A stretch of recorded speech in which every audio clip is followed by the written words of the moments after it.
यहाँ एकचोटि यो तलपट्टिको भिडियो एकचोटि राम्रोसँग हेर्नु त। सम्माननीय पुष्पकमल दाहालज्यू द्वन्द्वकालमा हजुरका कार्यकर्ताहरूले जलाएका यी यताका साधनहरू हुन्। 58 सालमा माओवादीहरूले एकदम यो चाहिँ 8 दिनसम्म पुरै जलाएको थियो। यहाँ चाहिँ 3000 लिटर चाहिँ डिजल पेट्रोल पनि थियो है। यी सबै जलेका यताका साधनहरू हुन्। 1000 मजदुरहरूले काम गर्थे यहाँ विद्युत सञ्चालनलाई। अब हजुरहरूले जलाइदिनु भयो। मजदुरहरूको जागिर गयो, काम गयो, उनीहरूको परिवार छिन्न भिन्न भयो, अहिले विदेश गयो, चाहिँ हाम्रो भविष्य जल्यो।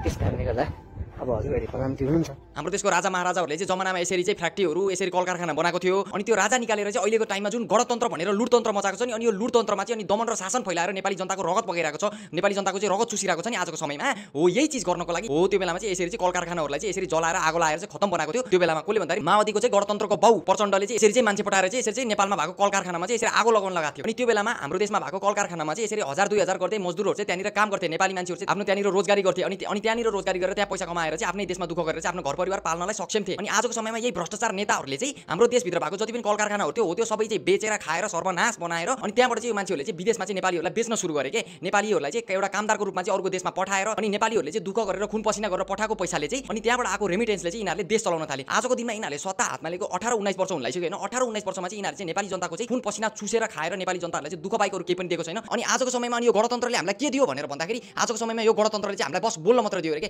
अनि आजको समयमा यही गणतन्त्रमा चाहिँ यही सरकारको विरुद्ध कोही मान्छे उभिएर बोल्दाखेरि चाहिँ यही सरकारले चाहिँ आफ्नो दमन र शासन फैलाएर चाहिँ त्यो मान्छेलाई चाहिँ भित्र कोच्ने काम गरिरहेको छ। त्यो मान्छेलाई चाहिँ एउटा सर्वसाधारणलाई चाहिँ गोली हानेर मारिने काम भइरहेको छ। अनि आजको समयमा चाहिँ यो चोर भ्रष्टाचारीहरूलाई चाहिँ थाहा छैन कि यिनीहरूले चाहिँ हाम्रो देशको जनतालाई कति दुःख दिएको छ, कतिसम्म चाहिँ हाम्रो देशको जनताहरू चाहिँ अतालिएको छन् भनेर। यदि तपाईँलाई जान्नु मन छ भने यो तलपट्टिको भिडियो हेर्नुहोस्। छैन बन्द भइसक्यो।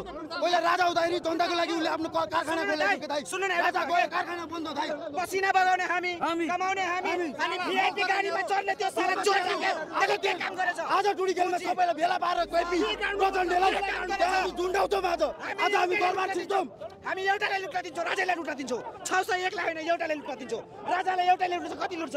यो 601 मिलेर त खान पाइएन, देश लुट्न पाइएन। देख्नु भयो नि यहाँ तल बोलिरहेको चाहिँ एउटा नेपालको चाहिँ सर्वसाधारण व्यक्ति हो जो मान्छे चाहिँ आजको दिनमा चाहिँ अतालेर काम नपाएर रोजगारी नपाएर चाहिँ आजको समयमा यसरी बोल्नको लागि बाध्य भइरहेको छ। नेपाली जनताहरूलाई दुःख दिनको लागि चाहिँ अहिले पनि यो मान्छेहरू पछि परेको छैन। र अस्तिको चैतको 15 गते पनि त्यही दमन र शासन फैलाएर चाहिँ यो मान्छेहरूले 7 जना मान्छेको ज्यान लिए र एउटा रिपोर्टरलाई चाहिँ जिउँदै जलाइयो त्यहाँनिर। र यिनीहरूलाई चाहिँ आजको समयमा देशको जनता भन्दा पनि धेरै चाहिँ आफ्नो कुर्सी प्यारो छ। त्यही कुर्सीको लागि आजको समयमा चाहिँ जनताको मुख बन्द गर्नको लागि, जनतालाई दुःख दिनको लागि, जनतामा चाहिँ दमन र शासन फैलाउनको लागि पनि यो मान्छेहरू आजको समयमा पछि परिरहेको छैन। यदि तिमीहरूको अझै पनि दिमाग छ र बुद्धि छ भने आजै नेपाली जनताले बोलेको सुन। त्यही कारणले गर्दाखेरि आजको दिनमा नेपाली जनताले खबरदार गरेको छन्। आजको समयमा नेपाली जनताको बीचमा चाहिँ धेरै रिस फुटिसक्यो। किन भनेर भन्दाखेरि हिजोको दिनमा चाहिँ तपाईहरुले चाहिँ स्टेजमा चढेर चाहिँ तपाईहरुले राम्रो भाषण त दिनुभयो, तर त्यो भाषणमा कहिले पनि अमल लगाउनु भएन र त्यो भाषणलाई कहिले पनि तपाईहरुले आफ्नो काममा कहिले पनि उतार्नु भएन। र हिजोको समयमा चाहिँ तपाईहरुले चाहिँ आफ्नो काम र कर्तव्य राम्रोसँग निभाइदिएको भए अनि देशभरि चाहिँ आतंक र भ्रष्टाचार नफैलाइदिएको भए आजको समयमा तपाईहरुले यस्तो दिन देख्न पर्थेन। र आजको दिनमा चाहिँ अति अत्याचार भइसक्यो र नेपाली जनताले चाहिँ जति सहनु त्यो सहिसक्यो। र आजको दिनमा चाहिँ सबै नेपालीहरूले चाहिँ आफ्नो आँखा र कान चाहिँ बन्द गर्नु भएन र सबैजनाले चाहिँ बुझेर एकजुट भएर चाहिँ सबैजना अगाडि बढेर बोल्नुपर्छ र यो दमन र शासन चाहिँ हाम्रो देशबाट हटाउनुपर्छ। जुन दमन र शासन चाहिँ यो नेताहरूले फैलाएको छ र हाम्रो देशमा चाहिँ राजा फिर्ता लिएर आएर राष्ट्र संस्था स्थापित गर्नुपर्छ र जनताबाट चाहिँ नियुक्त भएर बसेको चाहिँ कार्यकालीन प्रधानमन्त्री वा राष्ट्रपति चाहिँ हामीले चाहिँ छानेर हाम्रो देशमा राख्नुपर्छ र तब नै हामीले चाहिँ हाम्रो देशलाई चाहिँ उन्नति र प्रगतिको बाटोमा लान सक्छौँ। अब आउने 7 गतेको आन्दोलनमा चाहिँ सबैजनाले आफ्नो समर्थन देखाइदिनु होला, साथ दिनु होला र कुनै पनि एउटा पार्टीको झोले नभइकन चाहिँ मेरो देश नेपाल र म चाहिँ एउटा नेपाली हुँ र म एउटा राष्ट्रवादी हुँ भनेर चाहिँ सबैजनाले एक आवाजमा बोलेर चाहिँ अगाडि सर्नु होला।